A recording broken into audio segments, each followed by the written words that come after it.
Greetings and welcome to the Duke Report. I'm your host Philly Duke, and we're giving you the top stories here every month of real estate news, fun, wacky, you need to know. So let's go with our top story tonight.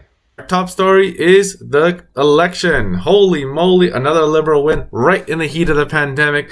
But here we go again. All parties are talking housing affordability in the GTA as the average housing price breaks $1 million mark.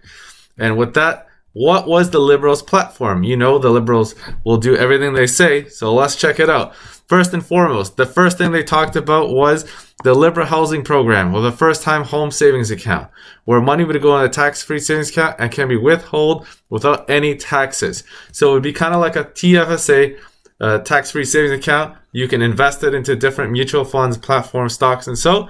And you wouldn't be able to penalize. This is for people that would be under 40 years old, buying their very first home.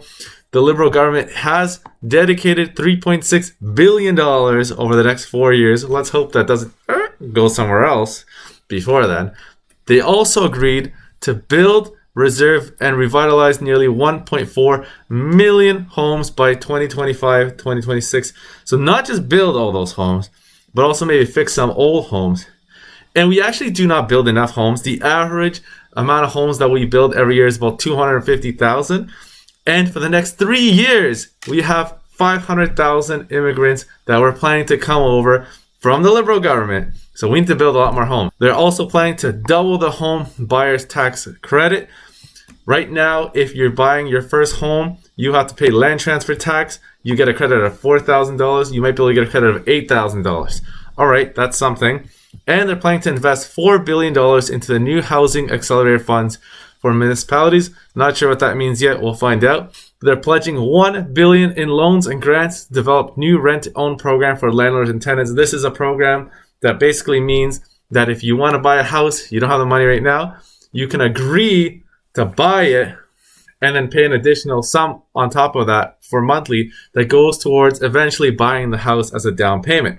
So for example, an additional $1,000 a month will be $12,000 towards the house as a down payment per year. Let's see if this takes off. Now, they also said that they want to reduce the cost on the CMHC. So basically what that means is when you buy a home under 20%, CMHC, the Canadian Mortgage and Housing Corporation, will tax you 1%, 2%, or 3% on top of your mortgage to keep that mortgage rate down. And he's hoping to reduce that cost by 25%, that 1%, 2%, or 3% roughly. Our second story today is coming out of your local neighborhood in Hamilton, Ontario. Hamilton, Ontario has passed a bylaw that you're allowed to build a second dwelling on your land. Wait, what does this mean? Go check out the PDF on hamilton.ca right on their website. And it shows you that are you thinking like, oh yeah, we can build the basement front. Yes, you can do that. But you can also be now allowed, depending where the house is, so call the city, check your zoning, you'll be easily allowed to have an addition on a 2-story house, an addition on a bungalow, a side addition, and even a second dwelling right on the property.